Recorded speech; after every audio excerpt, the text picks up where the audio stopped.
ಹನೂರು ತಾಲೂಕಿನ ಬಸಪ್ಪನದೊಡ್ಡಿಯ ಉನ್ನತೀಕರಿಸಿದ ಸರ್ಕಾರಿ ಶಾಲೆಯಲ್ಲಿ ಸ್ಮಾರ್ಟ್ ಕ್ಲಾಸ್ ಕೊಠಡಿಗೆ ಶಾಸಕ ಎಂಆರ್ ಮಂಜುನಾಥ್ ಉದ್ಘಾಟನೆಯನ್ನ ಮಾಡಿದ್ರು. ಈ ವೇಳೆ ಮಾತನಾಡಿದಂತಹ ಶಾಸಕ ಮಂಜುನಾಥ್, ಹಳೆಯ ವಿದ್ಯಾರ್ಥಿಗಳು ಹಾಗೂ ದಾನಿಗಳ ನೆರವಿನಿಂದ ಸ್ಮಾರ್ಟ್ ಕ್ಲಾಸ್ ಹಾಗೂ ಕಂಪ್ಯೂಟರ್ ತಂತ್ರಜ್ಞಾನಗಳು ವಿದ್ಯಾರ್ಥಿಗಳ ಕಲಿಕೆಗೆ ದೊರೆತಾ ಇರುವುದು ಉತ್ತಮವಾದದ್ದು.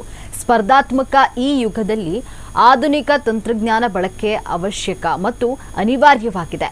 ಸರ್ಕಾರದ ಜೊತೆಗೆ ಅಜೀಂ ಪ್ರೇಮ್ ಜಿ ಫೌಂಡೇಶನ್ ಕೈ ಜೋಡಿಸಿರುವುದಕ್ಕೆ ಅನಂತ ಧನ್ಯವಾದಗಳನ್ನು ತಿಳಿಸಿದ ಅವರು, ಬಸಪ್ಪನದೊಡ್ಡಿ ಶಾಲೆಯ ಮುಖ್ಯ ಶಿಕ್ಷಕ ವೀರಪ್ಪರವರು ಸೇವೆ ಸಲ್ಲಿಸಿದ ಶಾಲೆಗಳಲ್ಲಿ ಸ್ವಂತ ಹಾಗೂ ದಾನಿಗಳ ಸಹಾಯದಿಂದ ವಿದ್ಯಾರ್ಥಿಗಳ ಕಲಿಕೆಗೆ ಬೇಕಾದ ಪರಿಕರಗಳು ಸಾಮಗ್ರಿಗಳನ್ನು ಒದಗಿಸಲು ಶ್ರಮಿಸ್ತಾ ಇರುವುದು ಅವರು ಶಾಲೆ ಮತ್ತು ವಿದ್ಯಾರ್ಥಿಗಳ ಮೇಲೆ ಇಟ್ಟಿರುವಂತಹ ಕಳಕಳಿಗೆ ಸಾಕ್ಷಿಯಾಗಿದೆ ಎಂದರು. ಈ ವೇಳೆ ತಾಲೂಕು ಪಂಚಾಯಿತಿಯ ಕಾರ್ಯನಿರ್ವಾಹಕ ಅಧಿಕಾರಿ ಉಮೇಶ್, ಕ್ಷೇತ್ರ ಶಿಕ್ಷಣಾಧಿಕಾರಿ ಗುರುಲಿಂಗಯ್ಯ, ಅಕ್ಷರ ದಾಸೋಹ ವಿಭಾಗದ ರಂಗಸ್ವಾಮಿ, ಗ್ರಾಮ ಪಂಚಾಯಿತಿ ಅಧ್ಯಕ್ಷ ಮುತ್ತುರಾಜ್, ಎಸ್ಡಿಎಂಸಿ ಅಧ್ಯಕ್ಷ ಮಲ್ಲೇಶ್, ಮುಖ್ಯ ಶಿಕ್ಷಕ ವೀರಪ್ಪ ಇನ್ನಿತರರು ಹಾಜರಿದ್ದರು.